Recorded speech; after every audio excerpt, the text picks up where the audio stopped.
Boa noite, queridos, sejam bem-vindos a mais um culto aqui online, essa comunhão que nós temos tido aqui de maneira não presencial. Obrigado por participar conosco aqui em Campinas ou fora de Campinas e que Deus fale ao seu coração.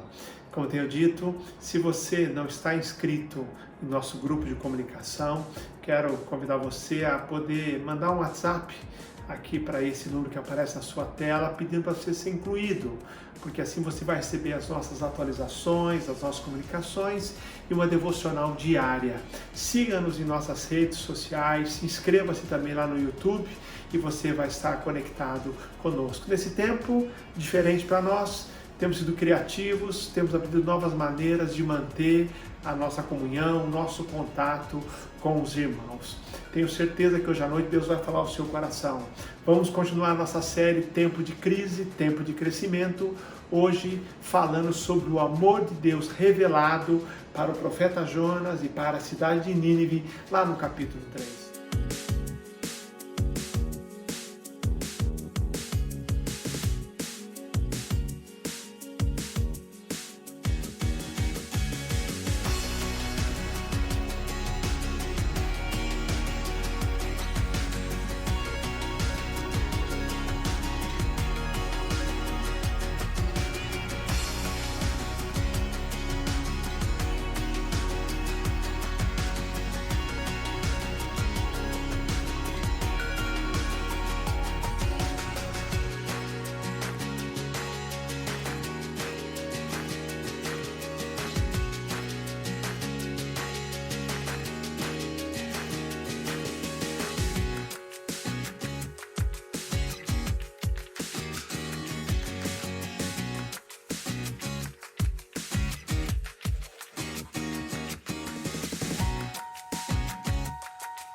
Eu queria convidar nesse instante você a acompanhar a leitura de Efésios capítulo 2, os versos 1 a 10, que fala desse amor, dessa bondade, dessa misericórdia do Senhor Jesus. Ele vos deu vida, estando vós mortos nas vossas transgressões e pecados, nos quais andastes no passado, no caminho desse mundo, segundo o príncipe do poderio do ar, do espírito que agora age nos filhos da desobediência, entre os quais todos nós também antes andávamos, seguindo os desejos carnais, fazendo a vontade da carne e da mente, e éramos por natureza filhos da ira, assim como os demais. Mas Deus, que é rico em misericórdia, pelo imenso amor que nos amou, estando nós ainda mortos em nossos pecados, deu-nos vida juntamente com Cristo, pela graça sois salvos. E nos ressuscitou juntamente com Ele, e com Ele nos fez assentar nas regiões celestiais em Cristo Jesus, para mostrar nos séculos vindouros a suprema riqueza da sua graça, pela sua bondade para conosco em Cristo Jesus. Porque pela graça sois salvos por meio da fé. Isso não vem de vós, é dom de Deus, não vem das obras, para que ninguém se orgulhe, pois fomos feitos por Ele, criados em Cristo Jesus, para as boas obras, previamente preparadas por Deus, para que andássemos nela. Que grandioso amor, o amor de Deus demonstrado por meio de Cristo Jesus para a nossa salvação. Vamos orar. Deus de amor, nós queremos te louvar por tão grande amor. Amor que transforma a nossa vida. Amor que nos resgatou das trevas. Amor que é demonstrado a cada dia no teu cuidado para conosco. Amor que é demonstrado ao mundo, dando ao mundo sempre uma nova chance para que pessoas te reconheçam como Salvador. Fica conosco hoje, aceita o nosso louvor, aceita a nossa adoração, é o que eu peço e agradeço em nome de Jesus.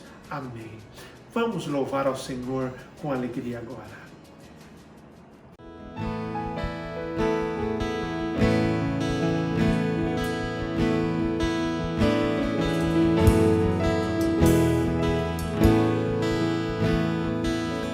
Quem sou eu para que o grande Rei me receba assim? Me pedi, ele me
Este é o momento em que vamos participar dos dízimos e ofertas. Para nós, membros da igreja, frequentadores da igreja, é um privilégio poder honrar ao Senhor com os nossos bens também. A Bíblia diz: honra ao Senhor com os teus bens e com os primeiros frutos de toda a tua renda.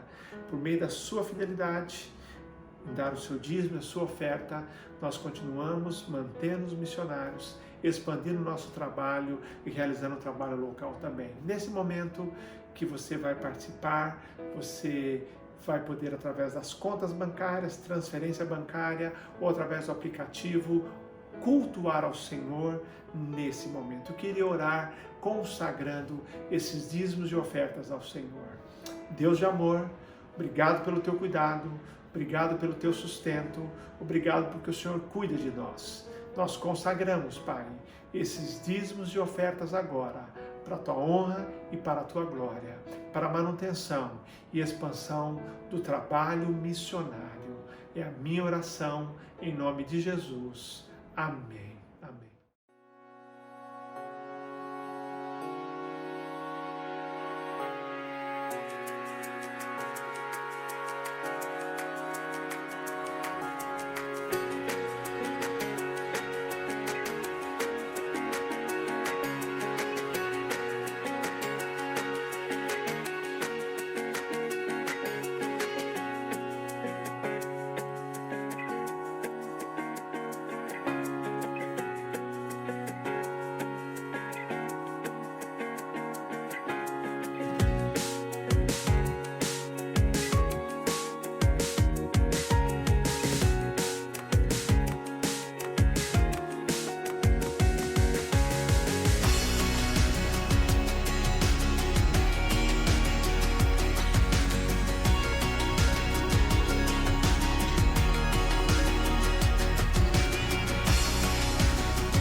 Olá, queridos irmãos da Igreja Batista do Cambuí.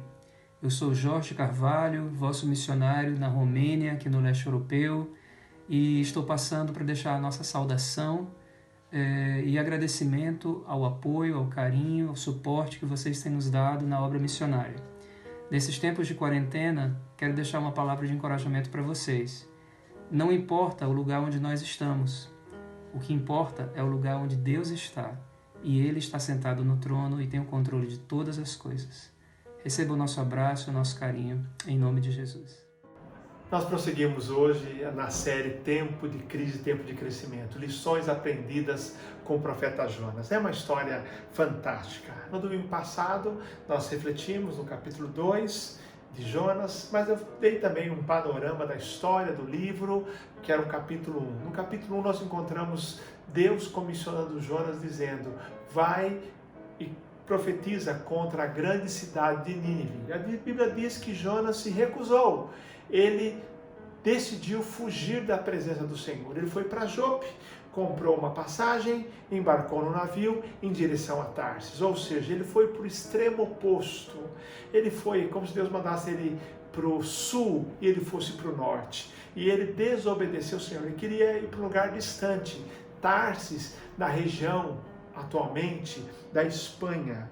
E no navio, nós conhecemos a história, uma grande tempestade veio sobre o navio, os marinheiros, todos preocupados, tentando impedir que o navio afundasse, desesperados, cada um clamando ao seu Deus. Enquanto isso, Jonas está no porão dormindo. Ele é despertado, eles não entendem como Jonas pode dormir tranquilamente, perguntam quem ele é, o que ele faz, e ele acaba confessando dizendo que ele é profeta do Senhor, estava numa fuga da presença do Senhor, e por causa dele, eles estavam enfrentando aquela tempestade. E eles perguntam: o que devemos fazer para acalmar a tempestade? E Jonas diz: lance-me ao mar, e essa tempestade vai se acalmar. Eles relutam muito, não querem fazer isso, mas acabam orando, dizendo: Deus, perdoa e não coloque sobre nós esse sangue inocente, e lançam Jonas ao mar. O capítulo 1 termina dizendo que Deus mandou um grande peixe, providenciou um grande peixe que engoliu Jonas. Capítulo 2, 3 dias e 3 noites, Jonas está no ventre do grande peixe. Ele que não orava para nada, agora ora ao Senhor. No capítulo 2, que foi o objeto da nossa reflexão semana passada, nós encontramos um Jonas quebrantado. Um Jonas que agora, no ventre do grande peixe, ele clama ao Senhor, ele se quebranta diante do Senhor, ele se lembra do Senhor. Então esse Jonas se lembrou do Senhor, clamou ao Senhor e se quebrantou diante do Senhor. E o Senhor, diz o capítulo 2, verso final, ouve a oração de Jonas e manda que o peixe vomite Jonas na terra. O capítulo 2 termina dizendo que o peixe vomitou Jonas lá na praia. Essa ideia do grande peixe é o que mais chama a atenção das pessoas. Aliás, muitas pessoas acham que a história termina aí. Porque as pessoas perguntam, essa história de um homem ser engolido por um peixe é verídica ou é metafórica? A Bíblia diz que é uma história verídica, Jesus atesta isso. Lá em Mateus 12:40, ele fala do sinal do profeta Jonas. No hebraico, no livro de Jonas, a palavra usada pode ser traduzida como grande peixe. No Novo Testamento, a palavra grega usada pode ser traduzida como grande peixe, criatura do mar ou baleia. Mas o fato é que Jesus atesta, as coisas aconteceram desta maneira. E isso tem chamado a atenção das pessoas. O livro de Jonas é um livro fantástico. Isso me faz lembrar de uma história de uma menina muito crente, frequentava a escola dominical, e um dia ela estava na sua escola, e lá a professora não cria em Deus e começou a questioná-la. Olha, você vai na igreja, você crê nessa história de Jonas engolido pelo peixe? E a menina, que cresceu ouvindo essa história, disse, eu creio, professora, foi assim mesmo. Ela disse, mas como? Isso não pode ser verdade, isso é uma ilustração, isso é uma história tipo conto de fadas. E a menina insistiu, não, eu creio nisso. E a professora falou assim, como você sabe? Falou assim, olha, quando eu chegar no céu, eu vou perguntar para Jonas. Aí a professora perguntou, mas e se Jonas não estiver no céu? Aí a menina respondeu, então a senhora pergunta. Fato é, queridos, que essa história é verdadeira. Essa história do cuidado de Deus com o profeta e do amor de Deus por um povo, o povo de Nínive.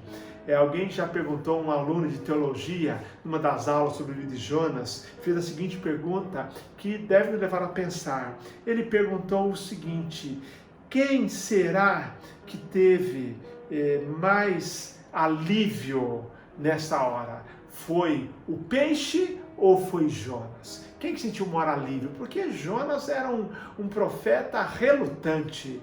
E eu creio que ele ficou aliviado ao ser expelido por aquele grande peixe, mas também o peixe cumpriu a ordem do Senhor, estava agora também aliviado. Mas eu quero hoje pensar com vocês sobre a grande lição do capítulo 3 do livro de Jonas. O capítulo 3 do livro de Jonas vai nos mostrar um dos principais atributos de Deus, que é o seu amor. O amor de Deus é demonstrado no capítulo 3 de Jonas. E eu quero falar hoje à noite sobre o Deus das segundas chances. Eu convido você para acompanhar comigo a leitura do capítulo 3. A palavra do Senhor veio a Jonas pela segunda vez. Vai agora à grande cidade de Nínive e proclama a mensagem que eu te ordeno. Jonas, diz a Bíblia, foi imediatamente para Nínive, segundo a palavra do Senhor. Nínive era uma cidade grande e se levava 3 dias para percorrê-la. Jonas começou a percorrer a cidade por um dia, clamando, Nínive será destruída daqui a 40 dias. Os habitantes de Nínive, diz o capítulo 5, o versículo 5, creram em Deus e decretaram um jejum, e vestiram-se de pano de saco, do mais rico ao mais pobre. A notícia chegou também ao rei de Nínive. Ele se levantou do trono e, tirando o manto, cobriu-se de pano de saco e sentou-se sobre cinzas. Então fez uma proclamação e a publicou em Nínive. por decreto do rei e dos seus nobres, que nem homens, nem animais, nem bois, nem ovelhas, provem coisa alguma, não comam nem bebam água, mas sejam cobertos de pano de saco, tanto os homens como os animais, e clamem com fervor a Deus, e cada um se converta do seu mau caminho e da violência de suas mãos. Talvez Deus se volte, arrependa-se e afaste o furor da sua ira, de modo que não morramos. E Deus viu o que eles fizeram, como se converteram do seu mau caminho, então arrependeu-se do castigo que lhes enviaria e não executou. Não é uma história fantástica? Não é um relato extraordinário? Vejam só, o capítulo 3 é um capítulo que pode ser lido paralelamente ao capítulo 1. O capítulo 1 fala que Deus comissionou Jonas, que vê a palavra do Senhor a Jonas, vai agora à grande cidade. E diz ainda que Jonas fugiu da presença do Senhor. O que nós encontramos no capítulo 3? Um novo comissionamento. Vá pregar em Nínive. Como Jonas reage? Diz a Bíblia, ele foi imediatamente para Nínive. E o texto diz que ele cumpriu de acordo com a palavra do Senhor. Capítulo 3. Nós aprendemos muito sobre esse atributo maravilhoso. O atributo que eu diria que é o central de Deus, que define a essência de Deus, que é o amor. João diz isso. Ele fala que Deus é amor. Essa é a forma que ele usa para definir Deus. Deus é amor. Aquele que não ama não conhece a Deus, porque Deus é amor. 1 João 4,8. A essência de Deus é o amor. Hoje eu quero compartilhar com você algumas lições sobre as facetas desse amor de Deus. O que nós aprendemos no capítulo 3 do livro de Jonas? Em primeiro lugar, nós aprendemos sobre a longanimidade de Deus. Isso é, de Deus sempre estar dando uma nova chance. Deus não desiste de nós. Primeira verdade do capítulo 3. Deus não desiste de nós. Deus é longânimo.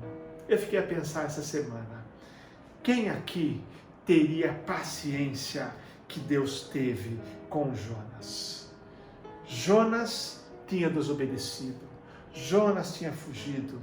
Mas agora Deus volta a comissioná-lo. Deus podia usar qualquer outro profeta, qualquer outra pessoa, mas Deus dá uma nova chance para Jonas.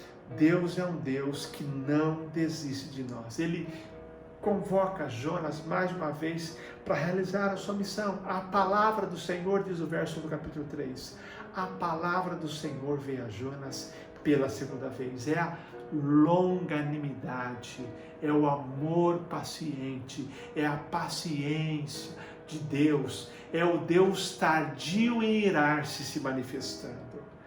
Tenho certeza que assim como a longanimidade de Deus se revelou na vida de Jonas, ela tem se revelado na minha e na sua vida. Várias vezes, Deus tem sido um Deus que tem me dado uma segunda chance. Deus é um Deus. Nem sempre a gente tem uma nova chance, mas muitas vezes Deus, na sua longanimidade, no seu amor tardio em irar-se, na sua paciência, nos dá uma nova chance.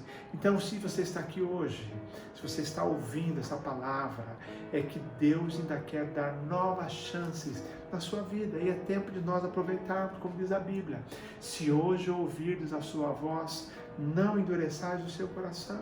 Minha pergunta é, em que áreas da sua vida você, como Jonas, tem desobedecido? Que áreas da sua vida não foram submetidas ao senhorio de Cristo? Em que áreas você não tem confiado em Deus? É momento de você lembrar-se disso e de você aproveitar essa nova chance que o Senhor dá. Há nesse momento pessoas que não estão obedecendo a Deus na sua vida emocional, ou sua vida sentimental. Outros não têm confiado no Senhor na sua vida financeira. tem insistido em reter aquilo que é do Senhor, não tem confiado no Senhor dando o seu dízimo, a sua oferta, investindo na obra do Senhor. Outros não têm confiado no Senhor na área ministerial, não têm usado os seus dons e talentos para a glória do Senhor. Outros não têm confiado no Senhor na sua vida profissional, não importa a área. Deus quer te dar um novo começo. A palavra do Senhor vem a você agora pela segunda vez para fazer algo que Ele já lhe mandou lá no começo. Ouça a palavra do Senhor, faça o que Ele te mandou fazer. Hoje é o tempo de nós obedecermos ao Senhor, porque Deus é um Deus das segundas chances, Deus é o Senhor longânimo. Segunda verdade, o amor de Deus manifestado por meio da sua bondade. Primeira verdade Deus é um Deus da segunda chance, que nos dá uma segunda chance. Segunda verdade Deus usa as nossas vidas poderosamente, apesar de nós. Bondade de Deus, esse amor altruísta em nos usar, apesar de não merecermos. No capítulo 1, vemos Jonas fugindo ou tentando fugir de Deus e sofrendo as consequências. No capítulo 3 nós encontramos Jonas obedecendo a Deus. No capítulo 1, Jonas sofre as consequências, desce ao fundo do mar e lá desce para a barriga do peixe. Ele foge do Senhor e não colhe, não tem bons resultados. Ele faz mal a ele faz mal a tripulação e as pessoas daquele navio. Ele estava causando mal à cidade de Nínive, mas no capítulo 3, por causa da transformação do capítulo 2, que ele enfrentou lá, que ele vivenciou lá na barriga do peixe, encontramos agora um Jonas que ouve a voz do Senhor, a ordem do Senhor, e imediatamente obedece. E a bondade de Deus se manifestando. Diz a Bíblia que ele pregou a mensagem do Senhor, que era anúncio que a cidade seria destruída. Diz a Bíblia que todos se arrependeram, do maior até o menor. Até o rei se arrependeu. Todos se vestiram de sacos, uma demonstração naquela época de arrependimento, de humildade. O rei, ele veste de saco e ele faz um decreto dizendo que todos deviam fazer um grande jejum e clamar para que o Senhor pudesse ter misericórdia deles. E isso de fato acontece. Diz a Bíblia que Deus ouve a oração deles, porque o rei fez o decreto para que ninguém comesse, todos tivessem jejum. Ele ordenou, até dizendo assim, que vocês se convertam da violência, dos maus caminhos. E diz a Bíblia, e Deus viu o que eles fizeram, como se converteram do seu mau caminho, então se arrependeu do castigo que eles enviaria e não o executou. Deus, que é um Deus bom, é um Deus que ouviu essa oração e Ele atentou para o arrependimento. O que nós temos aqui, queridos, neste texto, nesse capítulo, é a demonstração da bondade de Deus. Há uma conversão em massa, algo extraordinário. E Deus usa Jonas, apesar da sua relutância. Ele é um profeta de má vontade. Eu fico imaginando, Deus quer usar a nossa vida poderosamente. Deus usou até um profeta relutante. Quanto mais Ele vai usar quem se entregar plenamente, de coração, para realizar a sua obra. Há uma frase que diz que o mundo ainda está para ver o que pode ser feito por um homem totalmente dedicado à obra do Senhor. Essa pessoa pode ser eu, pode ser você. Pessoas que dedicam a sua vida dizendo, Senhor, me usa onde eu estou, para a tua honra e para a tua glória. A bondade de Deus, essa faceta do amor de Deus, que é a sua bondade, se revelando na vida de Jonas. E o texto, parte final, caminha mostrando uma terceira verdade, a misericórdia de Deus. A misericórdia que é uma faceta do amor de Deus. Deus quer que todos se arrependam. Primeiro, Deus é um Deus da segunda chance. Em segundo lugar, Deus quer usar a nossa vida poderosamente, apesar de nós. E Deus quer que todos se arrependam e sejam salvos, porque Deus é um Deus misericordioso. Misericórdia é Deus olhar para o pecador com olhos de graça, para olhar para o pecador como vendo como um necessitado. É o Deus de amor que Pedro descreve, falando que Deus está postergando a sua volta, porque não quer que ninguém se perca. É o Deus que Paulo descreve a Timóteo, dizendo que Deus quer que todos sejam salvos e venham se arrepender. Esse Deus se manifestou ali na cidade de Nínive. Deus enviou Jonas para Nínive, porque queria que Nínive se arrependesse. A mensagem do Evangelho, queridos, é um chamado ao arrependimento. Jesus assim falava, foi assim com o precursor de Jesus, João Batista. João Batista dizia: arrependei-vos, porque é chegado o reino de Deus. Jesus, quando começou o seu ministério, mesma mensagem: arrependei-vos, porque é chegado o reino de Deus. E eles se arrependeram lá em Nínive, se converteram dos seus maus caminhos, daquela violência que era característica daquela nação. Até o rei se arrepende. Isso mostra que Deus não tolera o pecado. Qualquer manifestação, no caso aqui, a violência, os maus caminhos, Deus não tolera o pecado, mas Ele chama os pecadores ao arrependimento. Atos 3,19 diz: arrependei-vos e convertei-vos, para que sejam apagados os vossos pecados e venham os tempos de refrigério. Paulo, quando pregou em Atenas e vendo aquela religiosidade dos atenienses, na ignorância deles, fala que Deus não leva em conta os tempos da ignorância, mas manda agora que todos em todo lugar se arrependam. Tempo de crise é tempo de conversão, porque é tempo que Deus manifesta a sua misericórdia. O texto diz que eles creram, os ninivitas creram em Deus, se converteram, tiveram jejum, vestiram-se de pano de saco. O rei vestiu-se de pano de saco e cobriu-se de cinzas. E ele disse: clamem, se convertam. E o verso 10 diz que eles se converteram.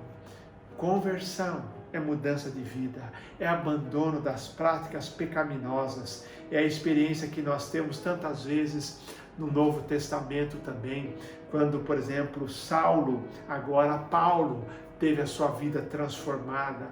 É Zaqueu, que deixou de ser alguém que explorava as pessoas, que era alguém que idolatrava o dinheiro, e ele agora é um homem liberal, um homem generoso.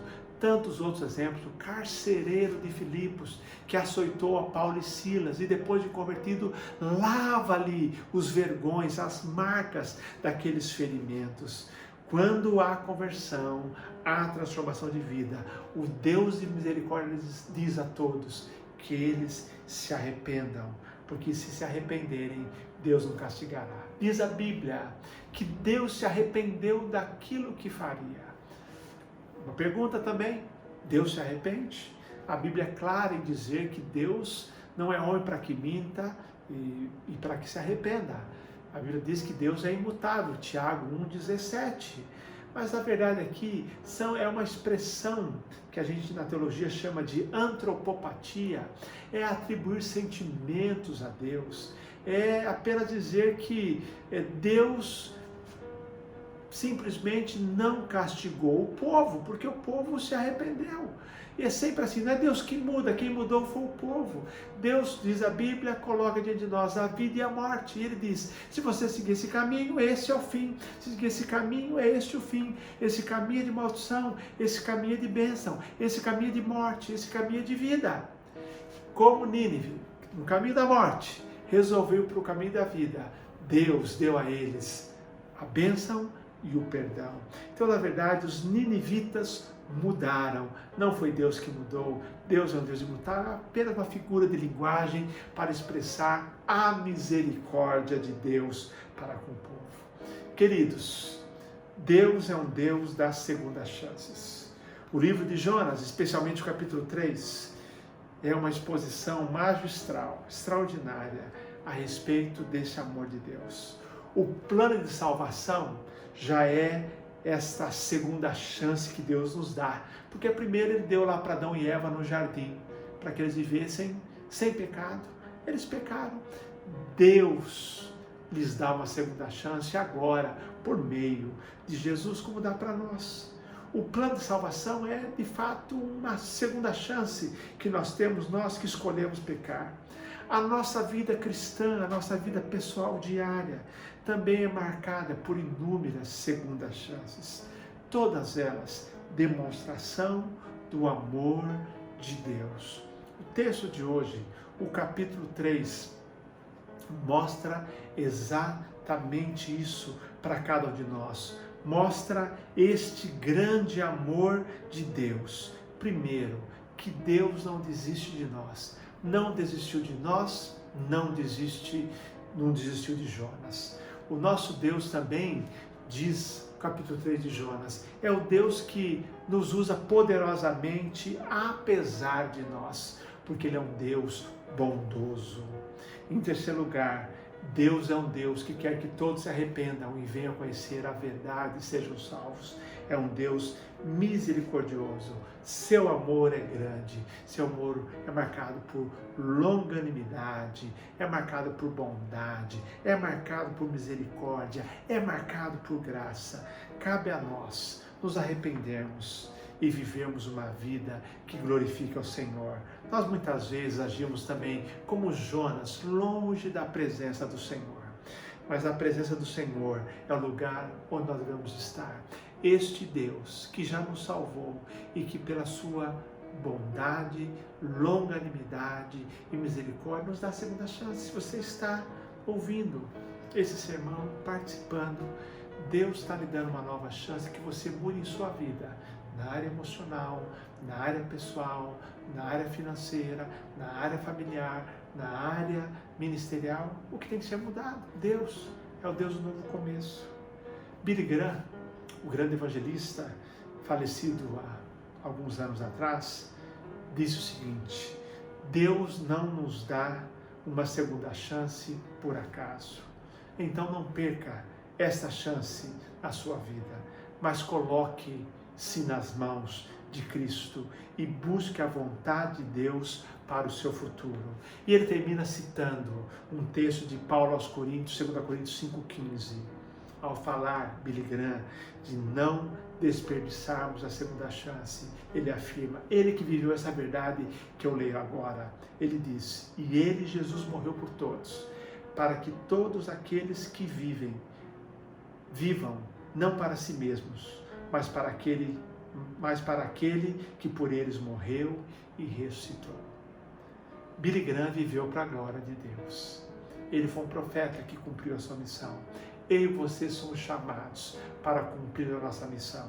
O texto diz: Cristo morreu para que nós que vivemos, não vivamos para nós, só para os nossos interesses, mas vivamos por Ele, para aquele e por aquele que morreu e ressuscitou.